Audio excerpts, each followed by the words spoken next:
Good morning, everyone. So, as you know, our online classes are resumed from today because yesterday the explanation of the question paper was done, and from today the regular studies will be started. Okay, so in that syllabus, we were on which chapter? So, actually, we finished there the chapter number 12, thermodynamics.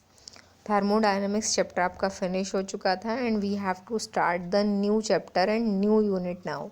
So it is chapter number 13 and unit number 9 and its name is kinetic theory of gases. In short it is also called KTG. अगर आपसे by chance question आ जाता है कि what is KTG, तो it means the definition of kinetic theory of gases is asked in the question. Okay. So first of all, after this chapter in your syllabus, the two chapters are left, and these two chapters are oscillations and waves. तो single unit है oscillation and waves, that is unit number 10, और उस unit में 2 chapters हैं. ये जो chapter है this is very short chapter, और इसमें जो टॉपिक्स जहाँ से स्टार्ट हो रहे हैं those are already, most of the topics are already studied. So starting from this, सबसे पहले जो चैप्टर का नाम है काइनेटिक थ्योरी ऑफ गैसेस. तो as you know the word kinetic is used for motion. तो kinetic theory of gases stands here for the molecules of gases which are in motion. क्योंकि आपको पता है कि जो गैसेस हैं उनके मॉलिक्यूल्स जो हैं वो जो भी कैटेगरीज ऑफ सब्सटेंसेस हैं, मीन्स सॉलिड्स, लिक्विड्स, गैसेस, उनमें सबसे ज़्यादा जिनमें मोशन होता है वो गैसेस के मॉलिक्यूल्स होते हैं. सबसे ज़्यादा स्पीड के साथ मोशन करते हैं क्योंकि वो फ्री होते हैं, उनकी डेंसिटी कम होती है. तो काइनेटिक थ्योरी ऑफ गैसेस का मतलब होता है कि जो गैसेस के मॉलिक्यूल्स हैं वो बिना किसी एक्सटर्नल फोर्स के रैंडम मोशन में रहते हैं. हमेशा उनका मोशन कंटिन्यू रहता है and that motion is a random motion. वो सारी डायरेक्शन में अलग अलग स्पीड के साथ में मूव करते रहते हैं. तो यहाँ पर इस चैप्टर में आपको स्टडी यही करना है कि उनका जो मोशन है किस टाइप का होता है, कैसे कॉलिजन करते हैं वो एक दूसरे के साथ, उस कॉलिजन की वजह से उनके मोमेंटम में कितना चेंज होता है, स्पीड में कितना चेंज होता है, डायरेक्शंस कैसे चेंज होती हैं, कितना वो प्रेशर या फोर्स एक्सर्ट करते हैं जिस कंटेनर में रखे गए हैं या फिर जिस भी जगह पर वो प्लेस्ड हैं वहाँ पर आसपास वॉल्स पर कितना प्रेशर फोर्स एक्सर्ट कर रहे हैं. तो ये सारी चीज़ें जिसमें हम स्टडी करते हैं that is kinetic theory of gases. Okay. Next thing, one more thing I want to discuss about the question paper solution in your answer sheets, because now I have seen some of the answer sheets and I saw there number of times I told you that you have to write the complete one line answer in one mark question, very short answer type question. But I saw there in the answer sheets that बहुत सारे बच्चों ने one word answer, जैसे किसी question में भी ये पूछा जाता है कि is it possible, this thing is possible और नॉट, तो आप 11th स्टैंडर्ड में होकर यस या नो टाइप आंसर नहीं दे सकते, आपको रीज़न देना पड़ेगा. जैसे कहीं एक क्वेश्चन था कि one quantity which has no dimension, no unit, is it possible, तो कुछ नहीं लिखा answer, only yes, only no. तो which type of answer is this, इसके कोई मार्क्स नहीं मिलने हैं आपको. अगर आपको आंसर लिखना है तो यस या नो के साथ आपको रीज़न देना पड़ेगा, चाहे वो पूछा गया है या नहीं, because these are the conceptual questions, reasoning type questions, इनमें आपको रीज़न देना ही होता है. ओके. नेक्स्ट थिंग कि बहुत सारी आंसर शीट्स में आंसर एक ही जैसे हैं, और इसका मतलब वो क्या है, those are all the answers of Google search, वो सारे गूगल सर्च वाले आंसर हैं. अब कैसे पता चलता है उसके लिए एक एग्जाम्पल मैं दे रही हूँ कि वन क्वेश्चन वाज देयर कि डीप वाटर रन स्लोली. किसका एग्जाम्पल है आपको पता है, क्वेश्चन ऑफ कंटिन्यूटी का एग्जाम्पल है ये. और डीप वाटर रन स्लोली जो है वो एक प्रोवर्ब भी है, इंग्लिश में एक कहावत कही जाती है, डीप वाटर रन स्लोली. तो बहुत सारे बच्चों ने गूगल सर्च किया और आंसर लिख दिया डी वाटर रन स्लोली. का मतलब कि बहुत सारे ऐसे पर्सन्स हैं, इंग्लिश प्रोवर्ब होता है ये, उसका मतलब बहुत सारे ऐसे पर्सन्स होते हैं जिनका नेचर हिडन होता है. तो कम से कम कहते हैं ना कि नकल में भी अकल की ज़रूरत होती है. तो कम से कम use your mind, this is physics not English. ये कहाँ से आ गया भाई प्रोवर्ब? तो ये जो आप कॉपी करके लिख रहे हो, जो गूगल सर्च करके लिख रहे हो, it is clearly visible there.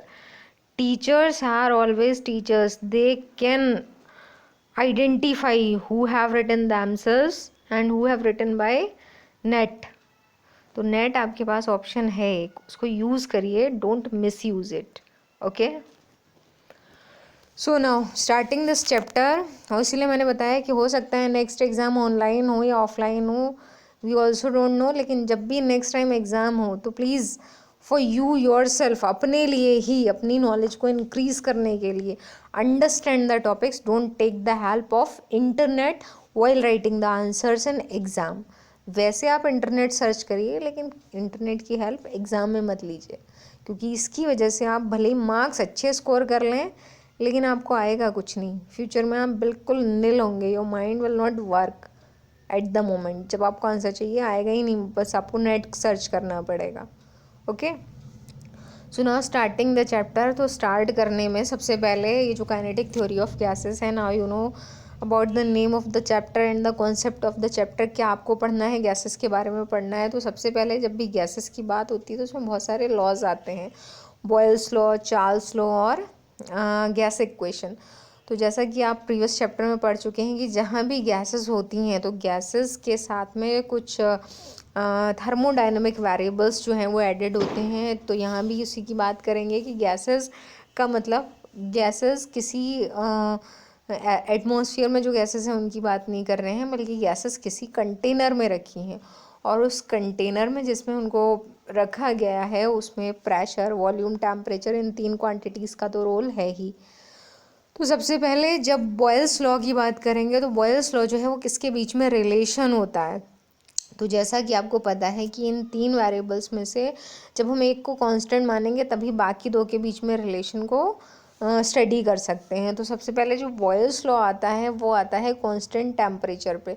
उसमें टेम्परेचर को कांस्टेंट लिया जाता है, जैसा कि आपने आइसोथर्मल प्रोसेस में पढ़ा है। और आइसोथर्मल प्रोसेस की जो इक्वेशन ऑफ स्टेट आई थी वो याद होगा आपको, स्टेट ही उसकी बॉयल्स लॉ थी, PV is equal to constant आ रहा था। तो यही बॉयल्स लॉ कहलाता है कि अगर प्रेशर, वॉल्यूम, टेम्परेचर, तीनों क्वांटिटीज़ को हम सामने रखकर गैसेस को स्टडी कर रहे हैं, तो if temperature is constant, gas के टेम्परेचर में कोई चेंज ना हो, तो उस कंडीशन में क्या होना चाहिए कि उसके प्रेशर और वॉल्यूम के बीच में कैसा रिलेशन आता है? तो आपको पता है जब टेम्परेचर में चेंज नहीं करेंगे तो आइसोथर्मल जो प्रोसेस था उसमें जो वॉल्स ली जाती थी वो कंडक्टिंग होती थी, जिनको हम डायथर्मिक वॉल्स बोलते थे, क्योंकि जैसे ही हम पिस्टन को नीचे करेंगे तो टेम्परेचर जितना इंक्रीज़ होगा वो सराउंडिंग में ट्रांसफ़र हो जाएगा, और पिस्टन अगर ऊपर होता है तो जितना टेम्परेचर फॉल होगा सराउंडिंग से कवर अप हो जाएगा। तो यहाँ भी यही है कि पिस्टन अगर ऊपर हो रहा है तो उसका मतलब प्रेशर कम होगा, और प्रेशर जब कम होगा तो बिल्कुल नेचुरल थिंग है, आपको अपने आप से समझ में आ जाएगा कि पिस्टन वाला जो एक मैंने डायग्राम बनाया था कि अगर पिस्टन ऊपर जा रहा है तो इसका मतलब क्या हुआ कि वॉल्यूम बढ़ रहा है, तो प्रेशर अगर कम है तो वॉल्यूम बढ़ेगा, और पिस्टन अगर नीचे आ रहा है तो वॉल्यूम कम होगा। तो इसका मतलब प्रेशर और वॉल्यूम एक दूसरे से कैसे रिलेटेड है? Inversely proportional. बट किस कंडीशन में है? When temperature is constant. Okay, तो देखिए सबसे पहले तो जो लैंग्वेज लिखी है, it states that the volume of a given mass of a gas is inversely proportional to its pressure at constant temperature. तो आपको ये बताना है कि volume is inversely proportional to pressure, किस कंडीशन में? At constant temperature. Okay, mathematically जब इसको हमें रिप्रेजेंट करना है तो मैंने ये जो सिंबल यहाँ बनाया है, अगेन आई एम एक्सप्लेनिंग कि ये वॉल्यूम है और सिंबल ऐसा होता है, मेरे पास अवेलेबल नहीं था तो मैंने ये वाला सिंबल बनाया है। V is inversely proportional to pressure, ऐसे बनाना है आपको। फिर हम क्या करेंगे, इस सिंबल को हटाएंगे तो एक कांस्टेंट आ जाएगा K, V is equal to K upon P, और फिर नेक्स्ट लाइन में P और V को क्रॉस मल्टीप्लाई करेंगे तो PV is equal to K, means PV is equal to constant. Okay, अब देखिए आगे क्या किया है, आपसे एक ग्राफ जा सकता है। तो प्रेशर वॉल्यूम के बीच में अगर ग्राफ बनवाया जाता है तो आपको पता है इन्वर्सली प्रोपोर्शनल है, और हमेशा इन्वर्सली प्रोपोर्शनल वाला जो ग्राफ है वो ऐसे करके बनाया जाता है। इसका मतलब ग्राफ को आप किसी भी डायरेक्शन में स्टडी करें, ऐसे नीचे करेंगे उसका मतलब वॉल्यूम घट रहा है, प्रेशर बढ़ रहा है, और ऐसे ऊपर स्टडी करेंगे तो प्रेशर घट रहा है और वॉल्यूम बढ़ रहा है। दूसरा एक और ग्राफ भी प्लॉट करा सकते हैं जो कि वॉल्यूम और 1 अपॉन प्रेशर के बीच में। तो आपको पता है कि अगर आप प्रेशर को ऑलरेडी यहाँ पर इन्वर्स कर देंगे तो ग्राफ जो है वो सीधा आएगा, यानी कि 1/P और V दोनों इंक्रीज होंगे।